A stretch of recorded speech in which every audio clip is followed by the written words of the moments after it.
پدې جلسه پدې میټینګ باندې زه وعده کوم چې جاوید خان او تنګي یونین کونسل چې څومره ویلج کونسل دي د هغې صدران او موسی خان جنرال سیکرټري او زه د دې پارټۍ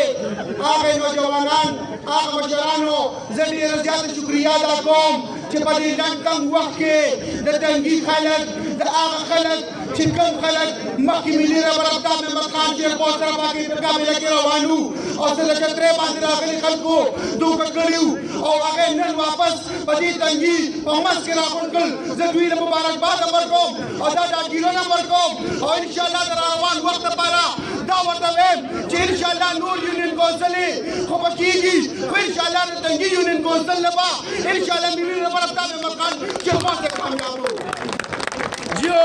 ملګرو مشران را روان دي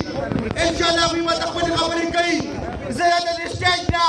دا یو خبره واضحه کول غواړم چې زموږ عمر مونږه دا ماته چې مخې ته کوم نوجوانان په دې سایډ باندې خلک ناست دي دوی یو خبره کوله چې عمران نیازي هغه به راشي د دې ماشومانو د دې نوجوانانو مستقبل به بدلوي هغوی به موږ له نوکرۍ راکوي هغوی به موږ له کورونه راکوي هغوی به موږ له روزګارونه راکوي خو زه ډېر افسوس سره وایم زما په خیال ماته چې کوم مخې ته خلک ناست دي دوی به د روزګارونو خلاص شوي وي خو چا ته به نوکري نه وه میلو شوي شیرپو خان یو داسې سیاستدان دی چې هغه دې تنګي لپاره کو ټرانسفارمر ګورې کو لاره کوڅو ګورې کو روډونو ګورې کو ټیکنیکل کالجو ګورې کو تنګي هاسپټل ګورې کو ډیمونو ګورې کو د شل زره نوکرۍ تنګي لپاره ګورې نه هغه واحد ملي رهبر آفتاب احمد خان شیرپو دی زنده‌باد مونږه زه افسوس سره دا خبره کوم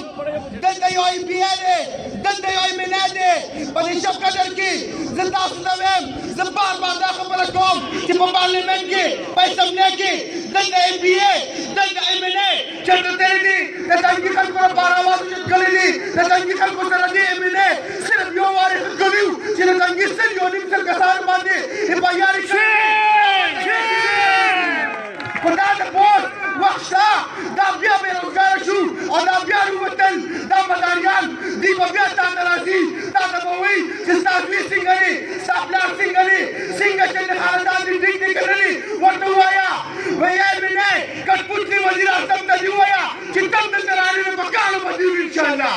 انشاءالله ته به راځي کوم وخت به راځي مونږه ملګرو مشران به خبرې کوي زه تاسو ته وایم چې د خپل کور مشر هغه داسې